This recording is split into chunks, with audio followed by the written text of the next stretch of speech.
Le papier froissé tremblait dans ma main. La date sèche et impitoyable annonçait la fin. Fin novembre, 700 francs, sinon la ferme.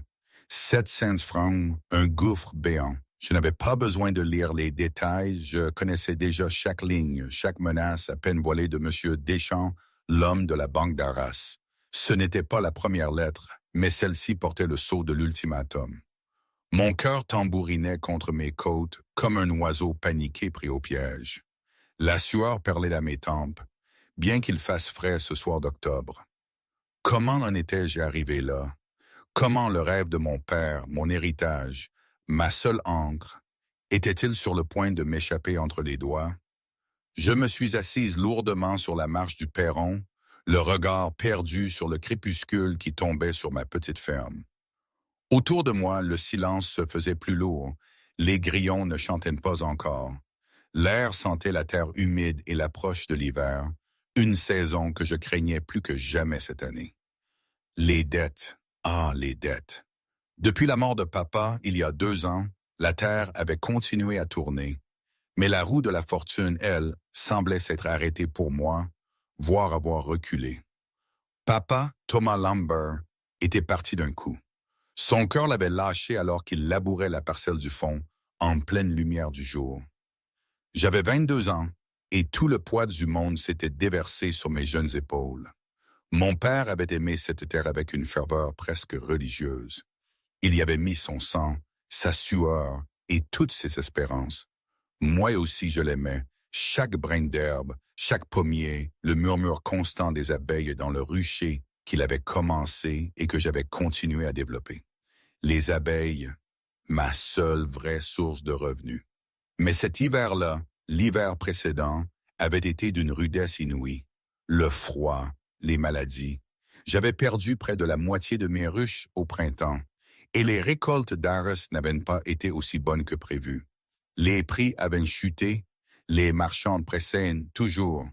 Il fallait vendre, et vite. Pour honorer ce maudit prêt, la banque me harcelait, leurs lettres s'amoncelaient, leur ton se durcissait. Chaque versement me laissait le souffle coupé, et il fallait toujours recommencer. Je me souviens d'une journée en septembre, il y a quelques semaines à peine. Une journée chaude et poussiéreuse au marché d'Arras. La poussière n'avait pas eu le temps de retomber dans la rue principale, sous le soleil implacable de l'après-midi, que j'avais déjà repéré les doigts du traître dans le magasin. Il dansait sur son boulier, avec des mouvements trop rapides, trop délibérés pour être honnête. J'avais étalé 3 mois de travail acharné, des pots de miel soigneusement conservés, chacun représentant des heures infinies de patience avec mes abeilles. Ces mêmes abeilles que mon père m'avait laissées comme héritage. 12 francs pour le lot, avait dit le commerçant. Un certain monsieur Dubois, si je me souviens bien, où était-ce monsieur Lefebvre? Non, c'était Lefebvre, le nouveau, celui avec la moustache fine qui tressaillait. Il évitait mon regard, c'était ça le signe. Prenez-le ou laissez-le, mademoiselle. Mes mains, déjà un peu tremblantes de fatigue, s'étaient mises à frissonner. J'avais compté 28 pots. Chacun valait au moins 1,50 € si l'on se basait sur les prix de la saison passée. Cet homme, il essayait de me voler presque 30 francs. 30 francs, l'argent que je devais absolument avoir pour faire tourner ma petite ferme durant l'hiver. Chaque centime comptait quand la banque me soufflait déjà dans le cou à propos de l'hypothèque. « Monsieur, ce n'est pas juste », avais-je dit, tentant de garder ma voix aussi ferme que possible, même si mon cœur battait à toute rompre. L'année dernière, M. Durand m'a donné bien plus pour moins de quantité. M. Lefebvre, le fameux commerçant véreux, s'était adossé à sa chaise, un sourire suffisant barrant son visage usé. « Eh bien, M. Durand n'est plus là, n'est-ce pas? Il est parti à Lyon le printemps dernier. Je suis le seul commerçant dans les environs, et mes prix sont mes prix. Vous avez un problème avec une affaire honnête? » Il était là, tout près des sacs de céréales, à observer. Je l'avais remarqué dès mon entrée, ce jeune homme. Sa chemise de calicot était fanée mais propre, ses cheveux châtains foncés. « Marie, s'il te plaît, reprends-toi. » C'étaient les miens, pas les siens. Ses cheveux à lui étaient plus clairs, un blond foncé et attaché proprement sous un simple chapeau. Non, c'était mon chignon, ma simple coiffe. Tu mélanges tout, Mary. Les émotions de ce jour-là sont encore si vives. Oui, ses cheveux, un blond foncé, bouclaient légèrement au niveau de son col, recouvert de la poussière du chemin. Ce jeune homme, Julian Ingram, non, Julien Lebrun, je n'arrête pas de me tromper de nom, c'est Yates Ingram dans le souvenir lointain, mais c'est Julien ici. Oui, Julien Lebrun. Il avait 26 ans et il venait d'arriver à Arras ce matin-là, suivant un troupeau pour le domaine des Rochers à une dizaine de kilomètres au sud de la ville. Il travaillait le bétail depuis ses 14 ans. Il connaissait la valeur du travail acharné et il reconnaissait un tricheur quand il en voyait un. Ce commerçant, M. Lefebvre, avait l'air du filou écrit sur son visage gras. J'avais la robe en calicot fané, mais propre, et mes cheveux châtains foncés étaient épinglés sous un simple chapeau.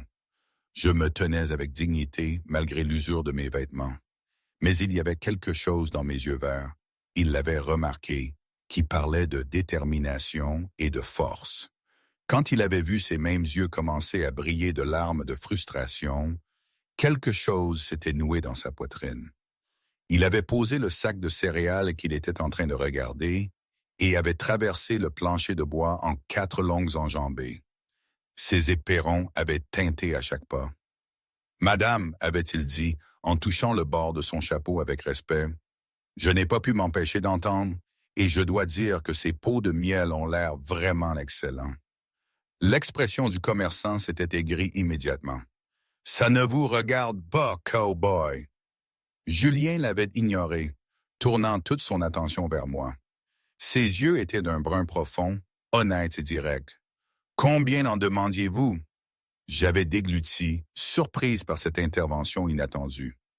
De près, ce cowboy, un terme que je n'aurais jamais pensé employer en Artois, était grand et large d'épaules, avec une peau tannée par le soleil et des cheveux blonds foncés qui bouclaient légèrement au col. Malgré la poussière de plusieurs jours de voyage qui recouvrait ses vêtements, il y avait quelque chose d'intrinsèquement fiable dans son visage. « J'espérais 40 francs, monsieur. C'est du miel de fleurs sauvages pures, sans additifs. »« 40 francs, avait bafouillé M. Lefebvre. C'est du vol. » Julien s'était enfin tourné vers le commerçant et son expression était devenue froide. « C'est drôle, je pensais exactement la même chose, mais pas à propos de la dame. » Il avait tendu la main, pris un des pots et l'avait tenu à la lumière du soleil qui traversait la fenêtre. Le miel brillait comme de l'or liquide, clair et pur. J'ai parcouru le nord de la France et l'Artois, et je reconnais la qualité quand je la vois. Ça vaut 2 francs le pot, si ça vaut 1 sou. Écoutez-moi bien. Non, c'est vous qui allez m'écouter. Julien avait posé le pot avec précaution et avait appuyé ses 2 mains sur le comptoir, se plaçant à la hauteur des yeux du commerçant. Je compte 28 pots. À 2 francs chacun, ça fait 56 francs. Vous lui avez offert 12. C'est du vol pur et simple, et je ne vais pas rester là à regarder. Le visage du commerçant était devenu rouge écarlate, mais une lueur de peur vacillait dans ses yeux maintenant. Julien avait beau être couvert de poussière, tout en lui évoquait un homme capable de se le défendre. « Vous me menacez? »« Je vous éduque, » avait dit Julien d'un ton égal. « Les pratiques commerciales déloyales. Vous allez payer à cette dame ce que valent ses marchandises, ou je vais rester là et dire à chaque personne qui passera cette porte quel genre de filou vous êtes. Bientôt, vous n'aurez plus aucun client. » Pendant un long moment, le magasin était resté silencieux, à l'exception du bourdonnement des mouches et du bruit lointain des chevaux dans la rue. J'étais resté figé, osant à peine respirer. Personne ne m'avait jamais défendu comme ça, pas depuis la mort de mon père. Le commerçant avait craqué le premier, comme Julien l'avait su. Les hommes comme lui étaient des brutes, forts seulement quand ils avaient le dessus. « D'accord, » avait-il marmonné, tendant la main vers sa caisse. « 50 francs, et c'est ma dernière offre. »« 56, » avait corrigé Julien. Le commerçant avait compté les billets d'une main tremblante et furieuse, les claquant sur le comptoir. J'avais avancé et les avais ramassés rapidement, les pliant soigneusement dans ma petite bourse. Je pouvais à peine croire ce qui venait de se passer. « Merci, monsieur », avais-je dit doucement à Julien. « Je ne sais pas quoi dire. Vous n'aviez pas à faire ça. » Julien avait souri pour la première fois, et cela avait transformé son visage sérieux en quelque chose de chaleureux et de sincère. « Oui, madame, j'y étais obligé. Ma mère m'a appris à défendre ce qui est juste, et cela ne l'était pas. » Il avait jeté un coup d'œil au commerçant, qui chargeait déjà mes pots avec des gestes brusques et irrités. « Avez-vous besoin d'aide pour transporter quelque chose jusqu'à votre charrette? »« Je suis venu à pied, » avais-je admis. « Je n'habite pas loin, juste à quelques kilomètres de la ville. »« Alors laissez-moi vous ramener. Mon cheval peut porter 2 personnes, et il se fait tard. Ces routes ne sont pas toujours sûres pour une dame seule. » Je savais que je devrais probablement refuser. Je ne connaissais pas cet homme et accepter des promenades de la part d'inconnus n'était pas convenable. Mais quelque chose dans ses yeux m'avait inspiré confiance. Et puis, il venait de m'éviter de perdre de l'argent que je ne pouvais absolument pas me permettre de perdre. Mon père disait toujours qu'il faut se méfier des cadeaux empoisonnés, mais ce n'était pas un cadeau, c'était de l'aide pure. C'était trop brut, trop direct pour être autre chose. Et même si ma méfiance naturelle me pinçait, cette sensation de chaleur et de soulagement était plus forte. C'est très gentil à vous. Merci. Nous avions quitté le magasin ensemble. Je n'avais pu m'empêcher de remarquer la façon dont le soleil de fin d'après-midi accrochait ses cheveux, les transformant presque en or. Il avait attaché son cheval, un hongre bail robuste, à la borne d'attache devant. L'animal avait henné doucement à son approche. « C'est Duc », avait dit Julien, tapotant affectueusement le cou du cheval. Il m'a porté sur plus de kilomètres que je ne peux en compter. Il ne se souciera pas du poids supplémentaire. Il était monté en selle avec une grâce facile, puis m'avait tendu la main. « Mettez votre pied sur le mien et je vous hisserai. » J'avais hésité un instant seulement avant de prendre sa main. Sa prise était ferme et cailleuse, la main d'un travailleur. Il m'avait soulevé comme si je ne pesais rien du tout. Je m'étais installé derrière la selle, profondément consciente de la proximité. Mes bras s'étaient enroulés prudemment autour de sa taille. « Quelle direction ?» avait-il demandé. « Au nord, après l'ancienne propriété d'Ouval. » Julien avait fait un petit bruit de la langue et Doc avait avancé d'un pas facile. La ville d'Arras n'était pas grande, peut-être 200 personnes un jour de marché. Nous avions passé la poignée de commerce rapidement. Le bistrot, l'épicerie, la forge, dont le marteau résonnait encore contre le métal. Quelques personnes nous avaient regardés avec curiosité et je savais qu'il y aurait des commérages. Dans une ville aussi petite, il y en avait toujours. « Votre nom est Lambert ?» avait demandé Julien, alors que nous laissions les derniers bâtiments derrière nous. « Marie Lambert. Mon père était Thomas Lambert. Il avait une ferme à environ 5 kilomètres d'ici. Il est mort il y a 2 ans. Son cœur a lâché alors qu'il labourait l'arrière du champ. » Ma voix s'était légèrement brisée sur les mots. Le chagrin était encore frais malgré le temps qui s'était écoulé. Je gère l'endroit seul depuis lors. Julien était resté silencieux un instant. Je pouvais sentir le mouvement de sa respiration. Ça doit être difficile. C'est beaucoup de travail pour n'importe qui, encore moins seul. Ça l'est, avais-je admis. Mais c'est tout ce qu'il me reste de lui. Il aimait cette terre. Il y a travaillé toute sa vie. Je ne peux pas juste la laisser partir. Je n'avais pas mentionné les hypothèques, ni la façon dont le banquier me regardait avec une pitié à peine dissimulée chaque fois que je venais faire un versement. Certaines choses étaient trop intimes pour être partagées avec un inconnu, aussi gentil fût-il. « Je comprends ça, Hénou », avait dit Julien. « La terre, ça a un sens. Les racines, ça a un sens. » Il s'était arrêté, puis avait ajouté « Au fait, je suis Julien Lebrun. Je travaille pour le domaine des Rochers depuis environ 3 ans maintenant. » Bonne équipe. patron juste. Nous avions chevauché en silence pendant un moment. Les seuls sons étaient le bruit régulier des sabots de Duc et le chant des cigales dans la chaleur du soir. Le paysage d'Artois s'étendait autour de nous, une prairie vallonnée parsemée de chênes et de peupliers. C'était beau à sa manière austère, même si je savais à quel point cela pouvait être dur quand la pluie ne venait pas ou que les vents d'hiver hurlaient du nord. C'est là-bas, avais-je finalement dit, en désignant une petite ferme en retrait de la route. C'était une structure simple, à ossature bois avec un porche couvert, mais elle était bien entretenue. Les piquettes de clôture étaient droits, la barrière intacte.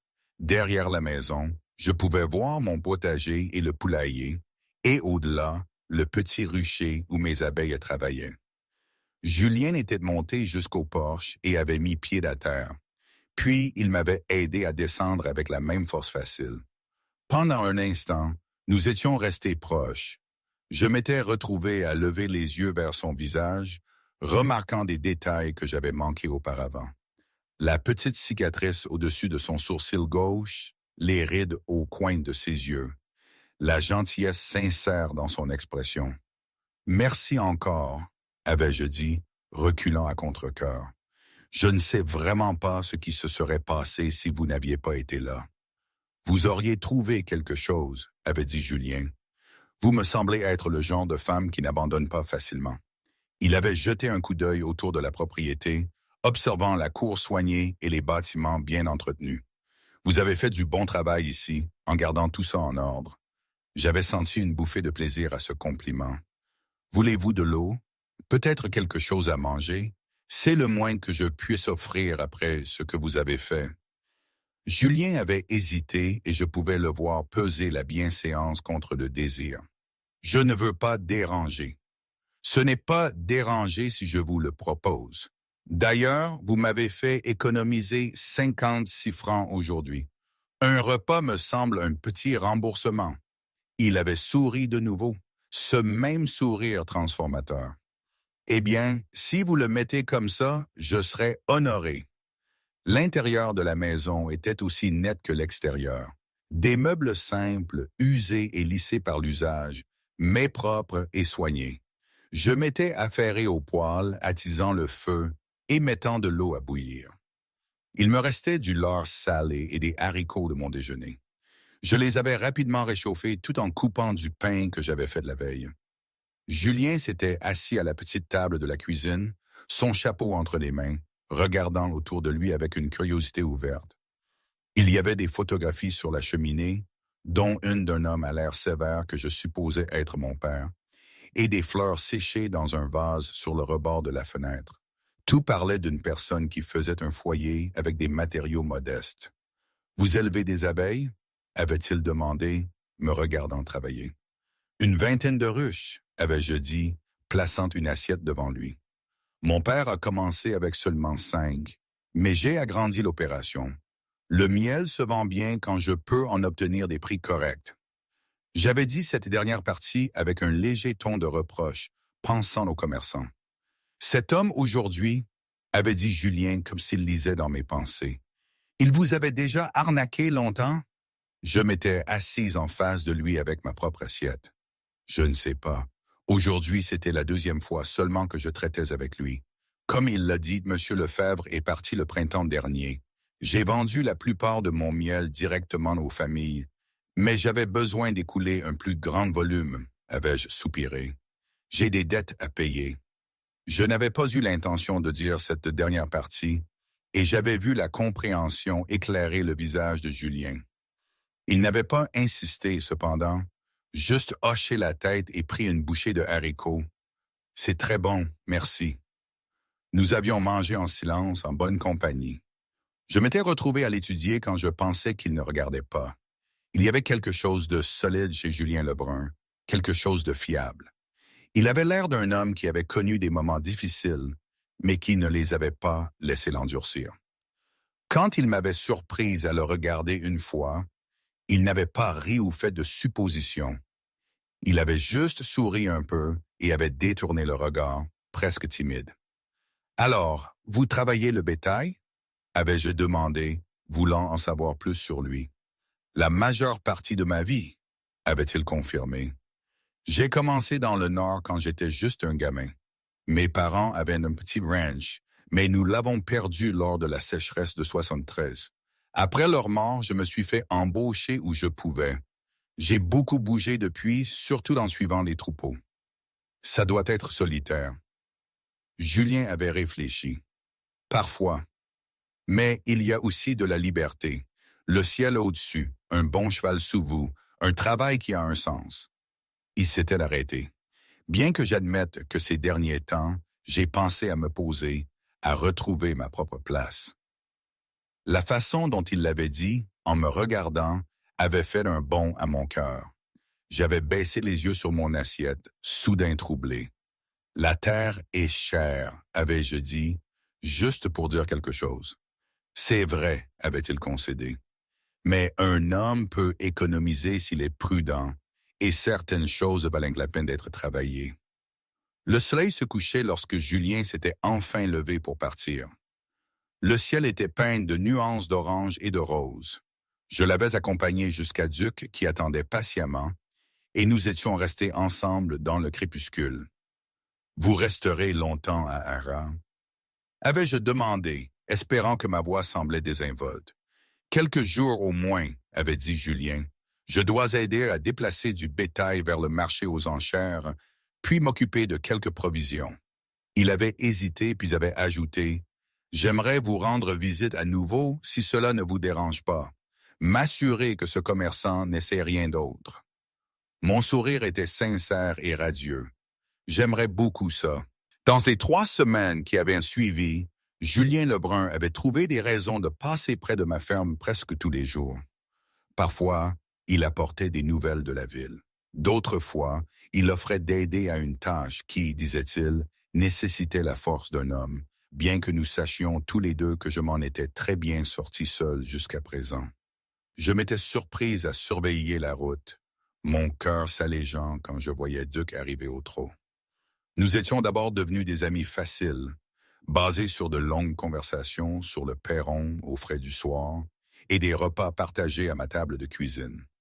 Julien m'avait aidé à réparer une section de clôture endommagée par une tempête et je l'avais renvoyé au dortoir avec des pots de miel et du pain frais. Il me racontait des histoires de ses voyages, peignant des images de lieux que je n'avais jamais vus, tandis que je partageais des souvenirs de mon père et mes rêves pour la ferme. C'était une amitié simple mais profonde. Mais c'était la lettre, cette maudite lettre qui m'avait ramené brutalement à la réalité. C'était un jeudi soir, l'air d'octobre portait enfin un soupçon de fraîcheur hivernale. Nous étions assis sur les marches du perron, regardant le soleil se coucher, quand j'avais dit doucement « La banque veut saisir ma ferme. J'ai reçu une lettre hier. » Julien s'était tourné brusquement vers moi. « Quoi? J'ai 3 mois de retard sur les paiements de l'hypothèque. » avais-je admis, les mots sortant dans un flot, maintenant que j'avais commencé. J'ai essayé, mais l'hiver dernier a été si dur, et j'ai perdu 2 ruches à cause de la maladie au printemps. L'argent du miel d'aujourd'hui a servi à rattraper une partie, mais ce n'est pas suffisant. Ils veulent 700 francs d'ici la fin novembre, sinon ils prennent la ferme. Les larmes que j'avais retenues avaient finalement débordé. J'avais couvert mon visage de mes mains, honteuse de pleurer devant lui.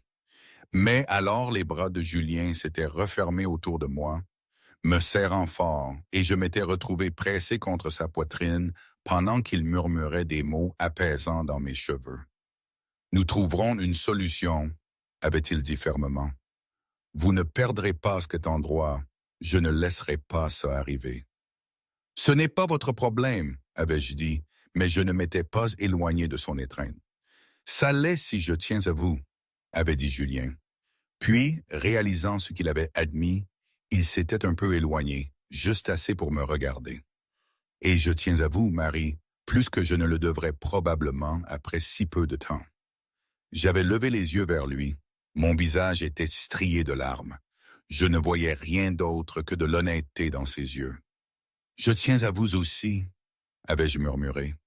Il m'avait embrassé alors, doucement et avec précaution, ses mains encadrant mon visage comme si j'étais quelque chose de précieux. C'était mon premier vrai baiser. Il avait fait battre mon cœur à tout rompre, même si mes soucis pesaient lourdement sur mon esprit. Quand nous nous étions séparés, Julien avait posé son front contre le mien. J'ai de l'argent de côté, avait-il dit. Ce ne sont pas 700 francs, mais c'est quelque chose, environ 300. Vous pouvez l'avoir. Non, avais-je dit immédiatement, en reculant. Je ne peux pas prendre vos économies. C'est votre avenir, votre rêve d'avoir votre propre endroit. À quoi servent des rêves si on ne peut pas les partager avec quelqu'un? Avait demandé Julien. D'ailleurs, j'y ai réfléchi, et si nous unissions nos forces, j'ai de l'argent et la capacité de travailler la terre. Vous avez la terre et le savoir. Ensemble, nous pourrions y arriver. Êtes-vous en train de me demander de vous épouser? Ma voix était sortie essoufflée. Julien avait souri, bien qu'il y ait eu de la nervosité dans ses yeux.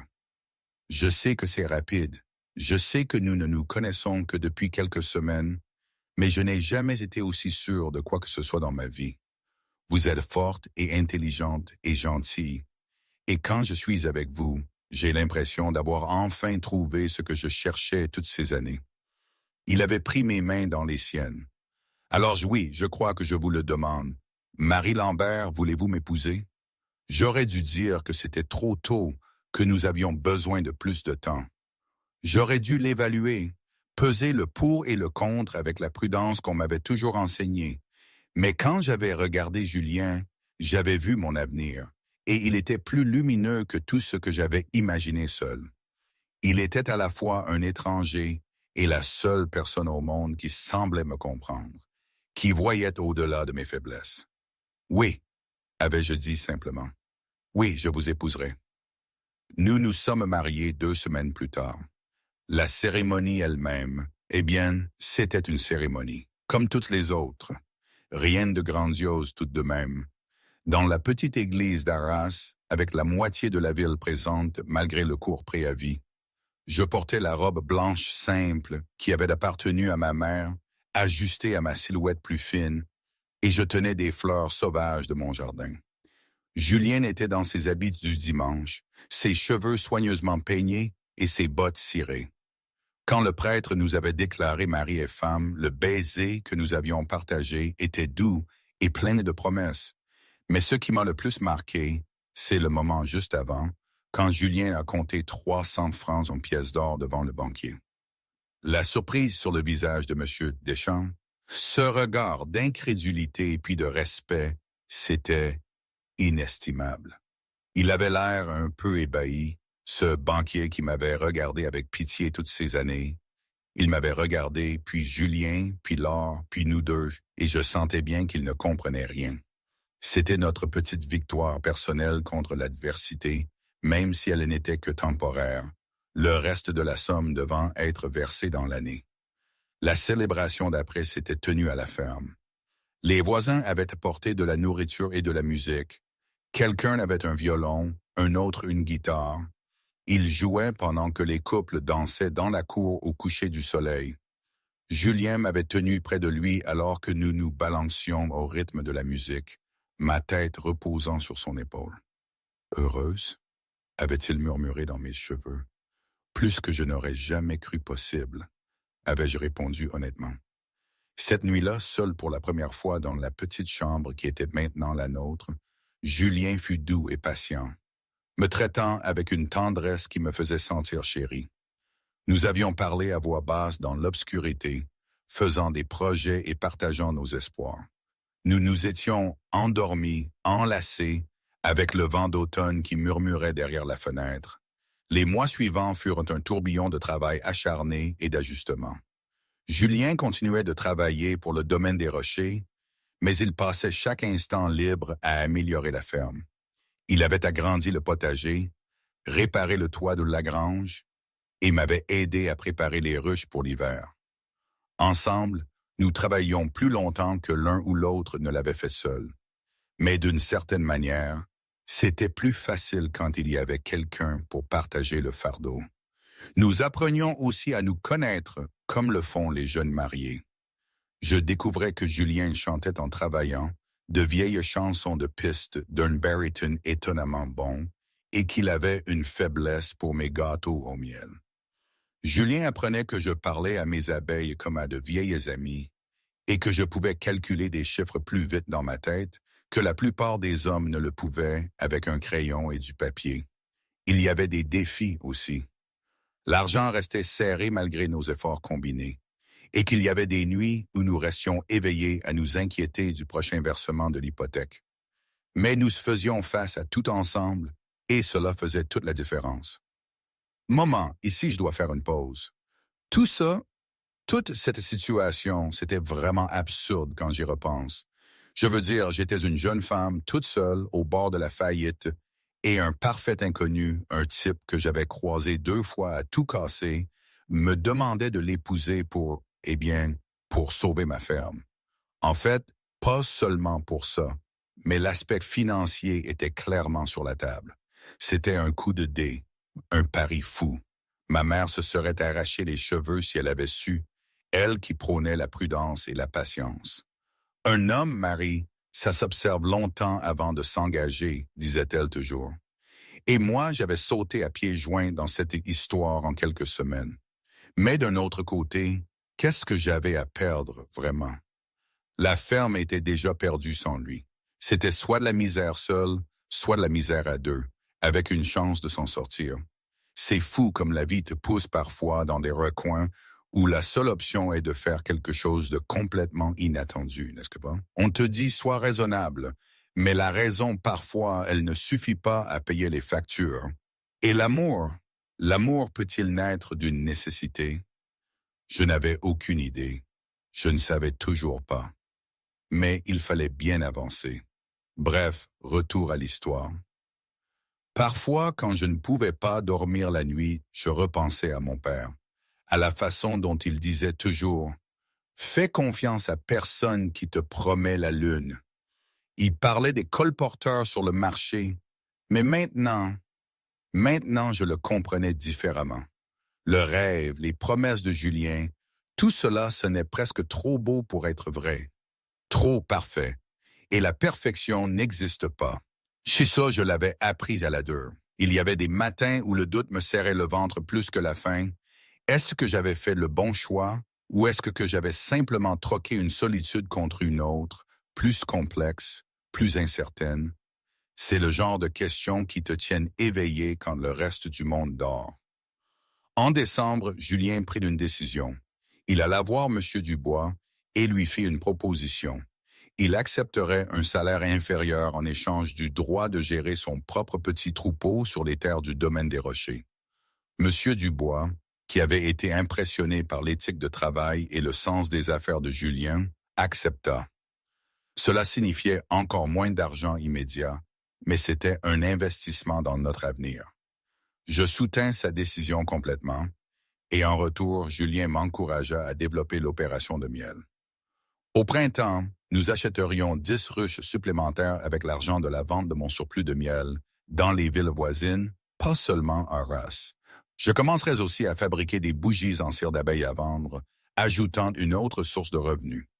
Noël cette année-là fut simple mais joyeux. Nous ne pouvions pas nous permettre grand-chose, mais Julien me tailla une belle boîte en bois pour mes souvenirs et je lui tricotai une écharpe chaude pour rouler par le froid de l'hiver. Nous avions invité plusieurs voisins qui n'avaient nulle part ailleurs où aller, et la petite maison fut remplie de rire et de chaleur. Le soir de Noël, après le départ de nos invités, je dis à Julien que j'étais enceinte. Il me souleva et me fit tourner en l'air, hurlant de joie, puis me reposa doucement, comme si j'étais soudainement devenu fragile. « Un bébé », répétait-il, l'émerveillement dans la voix. « Nous allons avoir un bébé. » « Êtes-vous heureux ?» avais-je demandé, bien que je puisse voir la réponse sur son visage. « Heureux ne suffit même pas à le décrire », avait dit Julien, me serrant contre lui. « Vous m'avez donné tout ce dont je ne savais pas que j'avais besoin. Un foyer, un but, et maintenant une famille.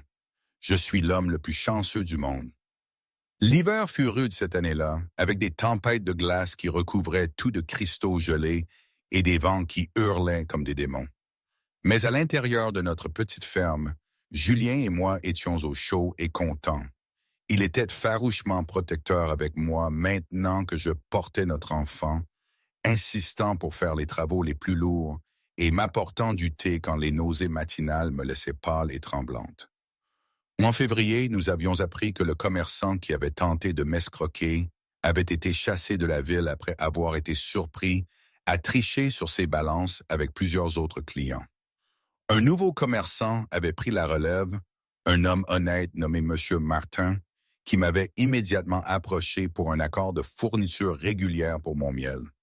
Cela ressemblait à une justice tardive mais arrivée. Le printemps vint lentement, puis tout d'un coup, la prairie explosant de vie avec des fleurs sauvages et de l'herbe nouvelle. Mon ventre s'arrondissait avec notre enfant et Julien se retrouvait constamment émerveillé par le miracle. Il posait sa main sur mon ventre et sentait le bébé donner des coups de pied, et chaque fois cela le rendait ému. « Tu penses que c'est un garçon ou une fille ?» avait-il demandé un soir alors que nous étions assis sur le perron, regardant le soleil se coucher, sa main reposant sur mon ventre. « Est-ce que ça importe ?»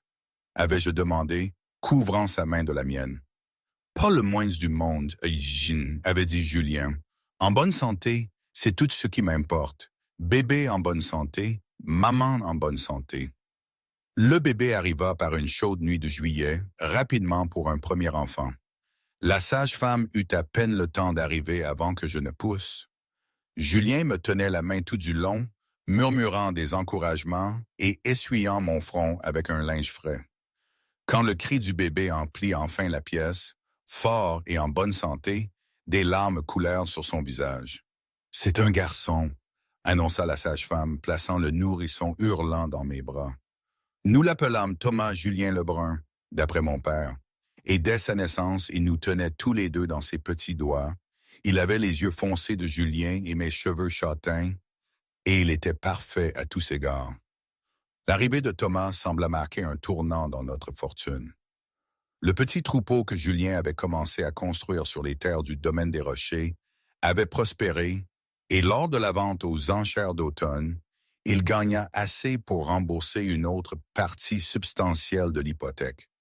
Mon opération de miel s'était développée avec succès, et je fournissais maintenant 3 magasins en plus de mes clients privés. Pour notre premier anniversaire de mariage, nous étions assis sur le perron, bébé Thomas dormant dans mes bras, et nous avions fait le point sur nos finances. Nous n'étions pas riches, loin de là, mais nous étions stables. La ferme était sécurisée, la banque satisfaite de nos paiements. Nous avions de la nourriture dans la cave, du bétail dans la grange et de l'argent mis de côté pour l'avenir. Je me souviens d'être assis ici il y a 1 an, avais-je dit doucement, à me demander si j'allais tout perdre. J'avais tellement peur. Julien passa son bras autour de mes épaules, faisant attention de ne pas réveiller le bébé. Et puis un beau cow-boy est arrivé dans votre vie et a sauvé la situation. J'avais ri, le piquant dans les côtes. Votre modestie est accablante. « Hé, c'est vous qui m'avez épousé, » protesta-t-il avec un sourire. « Vous devez avoir vu quelque chose qui en valait la peine. » « J'ai vu tout ce qui en valait la peine, avais-je dit, ma voix devenant sérieuse. Vous m'avez donné de l'espoir quand je n'en avais plus. Vous m'avez défendu comme personne d'autre ne l'aurait fait. Vous m'avez aimé quand je me sentais indigne d'être aimé. » Julien m'embrassa la tempe, son bras se resserrant autour de moi. « Vous n'avez jamais été indigne d'être aimé. Vous attendiez juste l'homme qui saurait voir à quel point vous êtes incroyable. » Ils restèrent dans un silence confortable, tandis que le soleil se couchait, peignant le ciel d'Artois de couleurs éclatantes. Au loin, on pouvait entendre le chœur du soir des grillons et des grenouilles, les sons de la prairie s'installant pour la nuit. C'était paisible d'une manière qui pénétrait jusqu'aux os, le genre de paix qui vient de savoir que l'on est exactement là où l'on est censé être. Les années suivantes, notre famille et notre fortune grandirent ensemble. Je donnai naissance à 2 autres enfants, une fille que nous appelâmes Sophie, d'après la mère de Julien, puis un autre fils que nous appelâmes Pierre. La ferme dut être agrandie pour accueillir la famille grandissante, et Julien construisit 2 chambres supplémentaires de ses propres mains, travaillant pendant les mois d'hiver quand le travail du ranch était plus lent. L'opération de miel devint réputée dans toute la région. Mon miel de fleurs sauvages remporta un ruban bleu à la foire territoriale d'Artois, en 1897, et soudain, j'avais des commandes d'aussi loin que Paris. J'engageais 2 femmes locales pour m'aider à la mise en bouteille et à l'emballage, ce qui offrait un revenu indispensable à leur famille. L'opération de bétail de Julien se développa également. Monsieur Dubois, impressionné par son succès, lui avait offert un partenariat junior dans le domaine des rochers que Julien avait accepté à condition de pouvoir maintenir la ferme également. Cela signifiait de longues heures et un travail acharné, mais Julien s'épanouissait dans cela. Il avait tout ce dont il avait toujours rêvé, et plus encore. La ferme elle-même se transforma sous nos soins conjoints. Ce qui avait été une petite exploitation en difficulté devint une entreprise prospère. Nous avions ajouté une nouvelle grange, modernisé les installations apicoles et même installé une éolienne pour un meilleur accès à l'eau. Le potager qui nourrissait la famille produisait maintenant suffisamment de surplus pour la vendre. Et ma réputation d'excellente cuisinière signifiait que mes conserves et mes produits de boulangerie étaient toujours très demandés. Mais plus que le succès financier, c'était la vie que nous avions construite ensemble qui importait le plus. Notre maison était remplie de rire et d'amour, du son des enfants qui jouaient et des rythmes quotidiens d'une ferme en activité. Les voisins savaient qu'ils étaient toujours les bienvenus à la table des Lebrun, et de nombreux vagabonds ou personnes malchanceuses trouvèrent un repas chaud et un mot gentil à notre porte.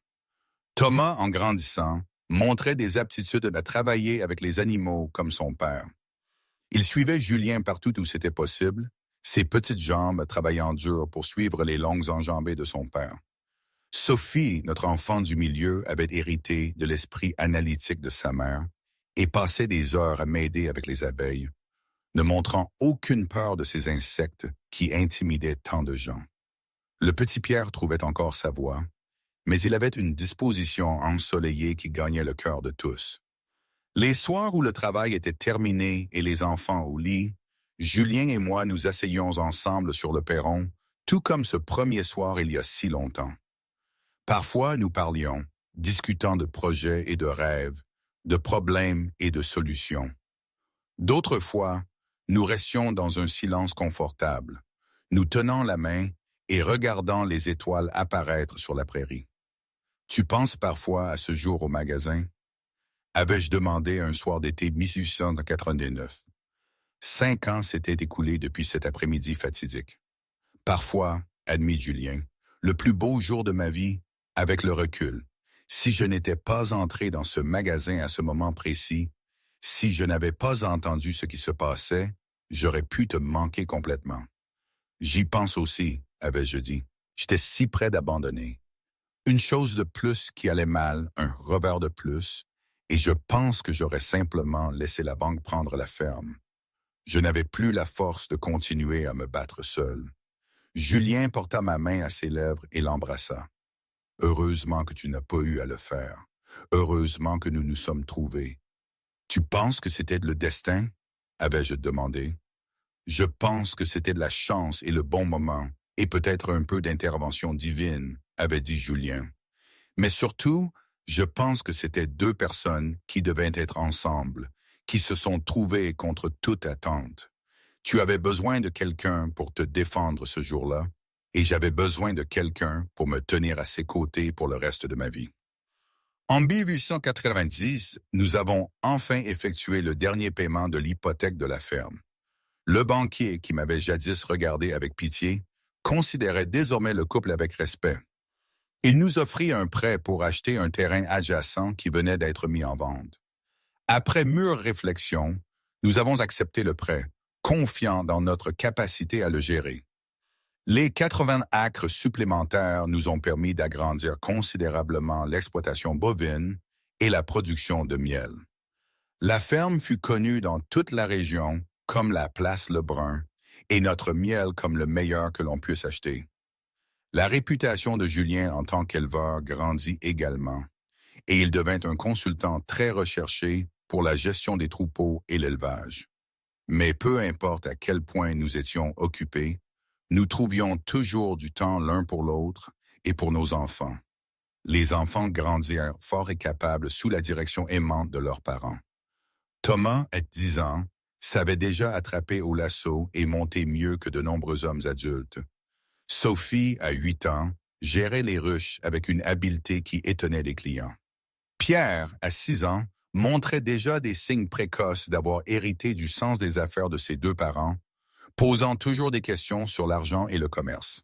Nous avons inscrit les enfants à l'école qui avait été construite à Arras, voulant qu'ils aient l'éducation qui leur ouvrirait des portes. Mais nous leur avons aussi enseigné la valeur du travail acharné et de l'honnêteté, des leçons apprises dans les champs et la grange autant que dans les livres. En 1882, l'Artois évoluait vers une plus grande autonomie, et il y avait une certaine effervescence quant à l'avenir. Julien avait été approché pour se présenter comme conseiller départemental, sa réputation de justice et de bon jugement faisant de lui un candidat naturel. Il y réfléchissait, bien qu'il s'inquiétât du temps que cela lui prendrait de la ferme et de la famille. « Tu devrais le faire, lui dis-je quand il exprima ses préoccupations. Tu as toujours défendu ce qui est juste. Tu te souviens de ce jour au magasin. C'est qui tu es, Julien? Quelqu'un qui voit l'injustice et intervient pour la réparer. Le département a besoin de plus de gens comme toi. Et la ferme, la famille s'en occupera, avais-je dit fermement. Nous l'avons toujours fait, et les enfants sont assez grands maintenant pour assumer plus de responsabilités. Thomas gère pratiquement déjà l'exploitation bovine sous ta direction. Sophie a bien les abeilles en main. Pierre m'aide avec les livres. Nous sommes une équipe, tous ensemble. Nous y arriverons. Alors Julien se présenta comme conseiller départemental et gagna haut la main. Sa réputation d'honnêteté et de fair play parlait d'elle-même. Il servit 2 mandats durant lesquels il se battit pour de meilleures routes, des écoles améliorées et un traitement équitable pour tous les citoyens, quelles que soient leurs ressources. Il n'oublia jamais ce que c'était que de lutter, d'être à une mauvaise saison de tout perdre, et il utilisa sa position pour aider les autres à éviter ce sort. À travers tout cela, la ferme resta le centre de nos vies. C'était là que nous avions construit notre amour, élevé nos enfants, créé un héritage qui durerait des générations. Debout dans la cour, on pouvait voir les preuves de notre travail acharné partout, dans les lignes droites des clôtures et les bâtiments bien entretenus, dans les jardins productifs et les ruches florissantes, dans le bétail paissant paisiblement dans les champs.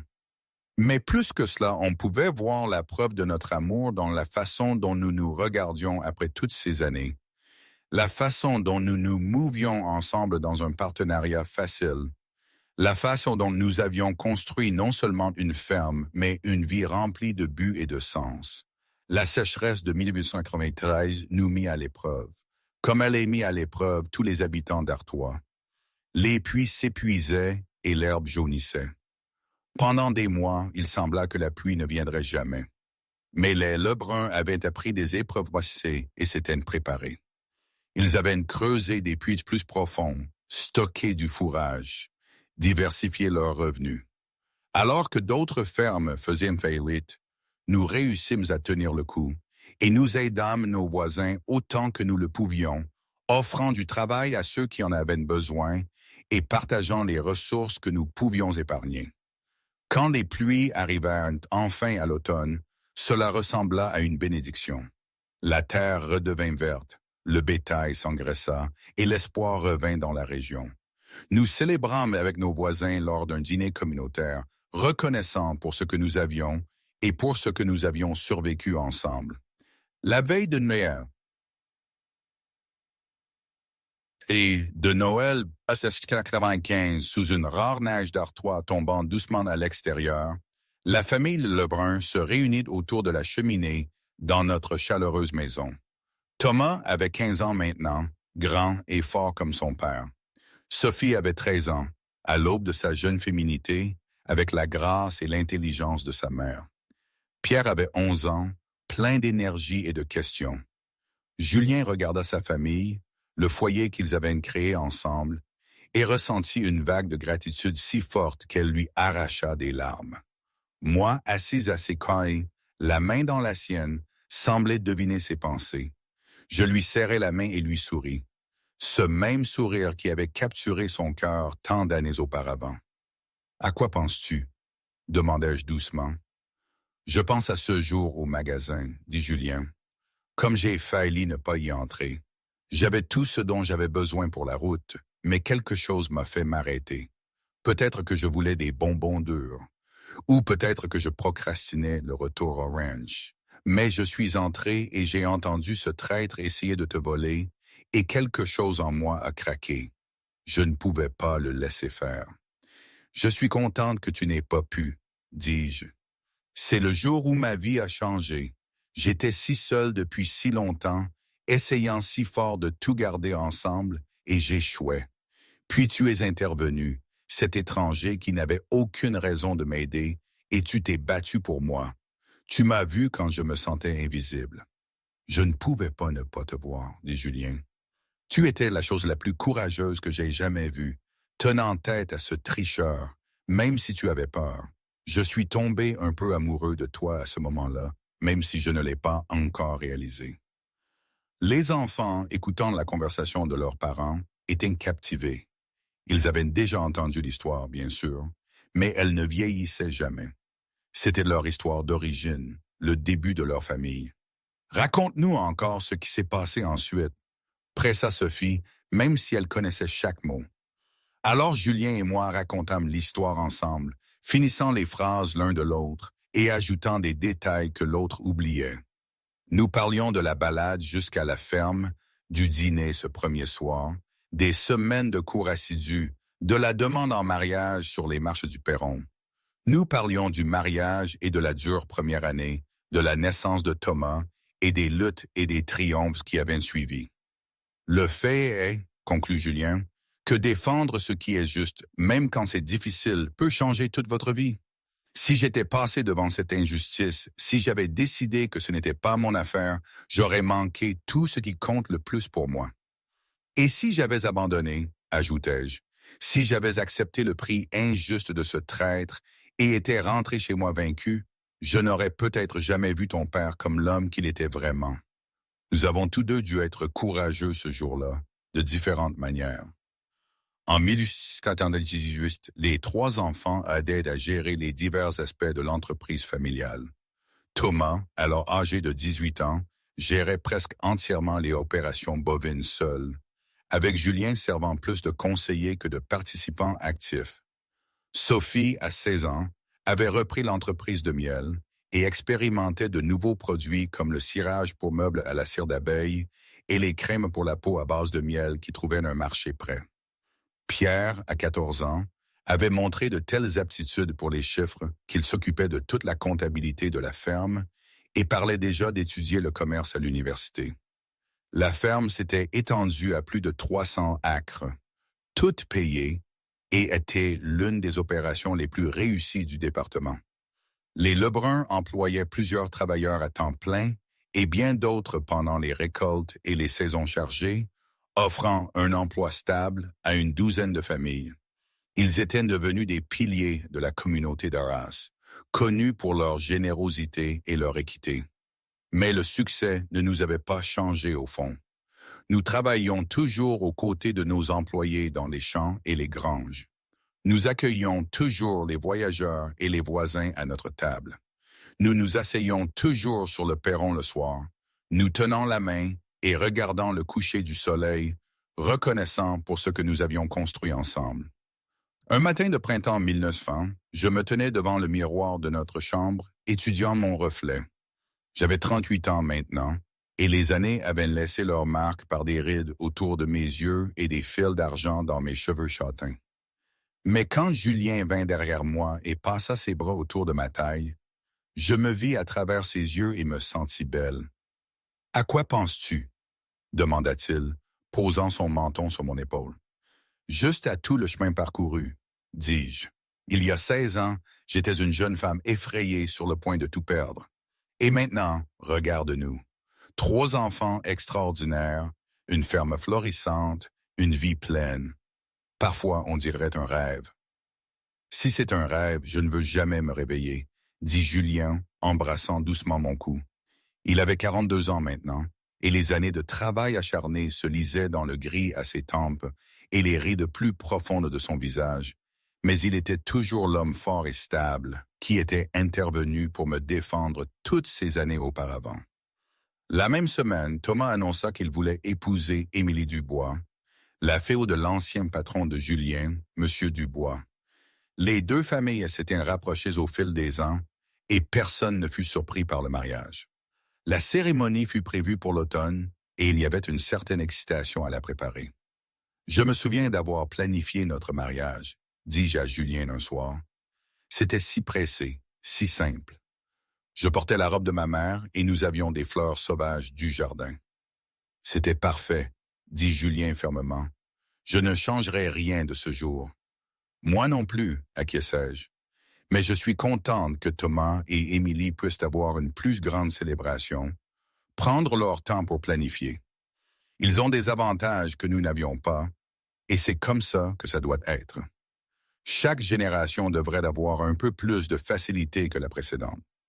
Le mariage de Thomas et Émilie fut en effet une grande affaire selon les normes d'Arras, célébrée à l'église avec une réception à la ferme Lebrun. Tout le département sembla se déplacer, témoignant du respect et de l'affection que la communauté portait aux deux familles. En regardant son fils prononcer ses vœux, Julien fut ému, se souvenant de son propre jour de mariage et de tout ce qui avait suivi. Il s'en sortira très bien, chuchotai-je en lui prenant la main. Nous l'avons bien élevé. Oui, acquiesça Destin. C'est à ce moment-là, oui, acquiesça Julien. Eux tous. 2 ans plus tard, Sophie annonça ses fiançailles avec un jeune médecin qui venait d'ouvrir un cabinet à Arras. Pierre, quant à lui, avait été accepté à l'Université du Nord, un des premiers étudiants à y assister après son ouverture en 1892. Les enfants Lebrun se lançaient dans leur propre vie, emportant avec eux les valeurs et les leçons que leurs parents leur avaient inculquées. C'était doux amer de les voir grandir et partir, mais Julien et moi étions fiers au-delà de toute mesure. Nous avions donné à nos enfants les bases pour construire leurs propres rêves, tout comme nous avions construit les nôtres ensemble. En 1905, je devins grand-mère pour la première fois quand Thomas et Émilie accueillirent un fils. Tenant le minuscule bébé dans mes bras, regardant son petit visage parfait, je sentis le cycle de la vie se boucler. C'était l'arrière-petit-fils de mon père, perpétuant l'héritage de la terre que Thomas Lambert avait tant aimé. « Comment devraient-ils nous appeler ?» demanda Julien, regardant le bébé avec émerveillement. « Je pense que mamie et papy sonnent très bien, » dis-je en souriant.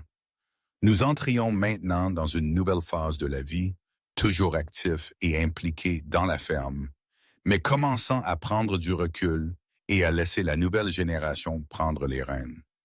Thomas et Émilie avaient construit une maison dans la partie ouest de la propriété et Thomas gérait la plupart des opérations quotidiennes.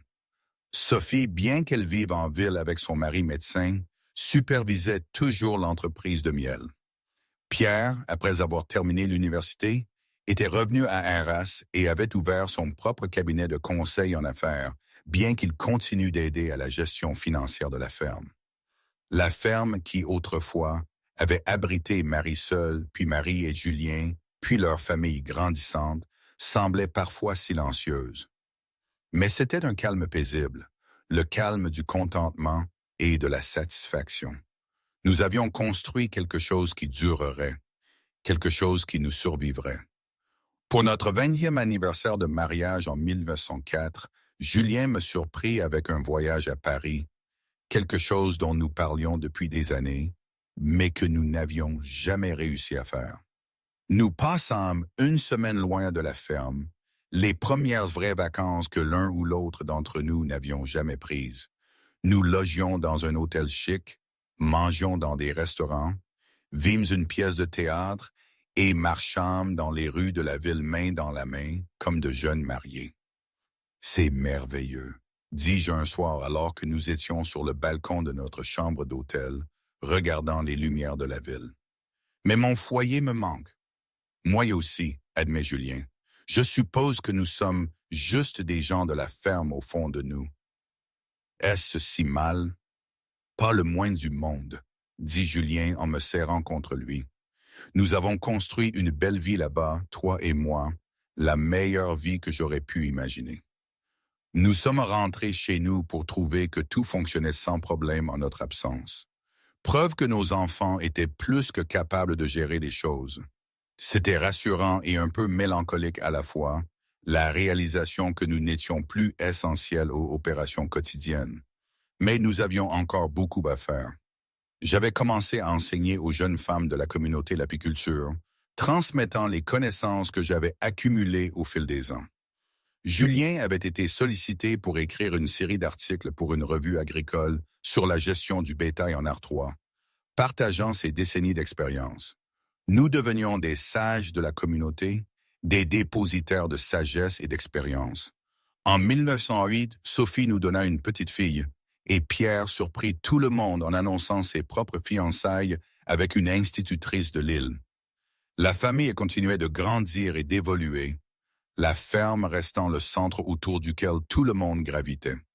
Julien et moi, maintenant à la fin de la quarantaine et au milieu de la quarantaine respectivement, avions atteint le stade de la vie où nous pouvions regarder en arrière avec satisfaction et en avant avec contentement. Nous avions traversé les sécheresses et les ralentissements économiques, les pertes personnelles et les triomphes, et à travers tout cela, nous étions restés des partenaires dans le vrai sens du terme. Un soir d'été 1910, nous étions assis sur le perron, comme nous l'avions fait d'innombrables fois auparavant. 26 ans s'étaient écoulés depuis ce jour au magasin, et ce furent de belles années, pleines, riches et significatives. « Tu as des regrets ?» demandai-je, une question que je n'avais jamais posée auparavant. Julien y réfléchit sérieusement, ne voulant pas donner une réponse frivole. « Je regrette les années avant de t'avoir trouvé, » dit-il finalement. « Tout ce temps à errer sans savoir ce que je cherchais, j'aurais aimé te trouver plus tôt, avoir plus d'années ensemble. » « Nous avons encore des années devant nous, » fis-je remarquer. « Je sais et je suis reconnaissant pour chacune d'elles. Et toi? Des regrets? Je regrette que mon père n'ait pas vécu pour voir ce que nous avons construit ici, pour te rencontrer, toi et nos enfants. Il t'aurait aimé. Il aurait été si fier de ce que nous avons accompli. Mais ce n'est pas vraiment un regret concernant mes choix, juste une tristesse face à des circonstances indépendantes de ma volonté. Donc pas de regret de m'avoir épousé si vite, de t'être lié à un cow-boy poussiéreux que tu connaissais à peine? Je ris, le son aussi musical qu'il l'avait été quand j'avais 22 ans. Pas une seule seconde. Tu as été la meilleure décision que j'ai jamais prise, Julien Lebrun. Tu es intervenu quand j'en avais le plus besoin et tu n'as jamais cessé de te tenir à mes côtés. Et comment pourrais-je le regretter? Et aujourd'hui, je ne sais pas vraiment. Parfois, je me dis que c'était la meilleure chose qui pouvait m'arriver. Et parfois, je pense que j'ai commis une erreur, une imprudence folle. C'est sûrement un peu des deux, n'est-ce pas? La vie n'est jamais toute blanche ou toute noire. Rien n'est parfait et rien n'est garanti. Mais cette vie que j'ai construite avec ses doutes et ses joies, ses peurs et ses certitudes éphémères, elle est la mienne. Et ça, c'est peut-être le plus important.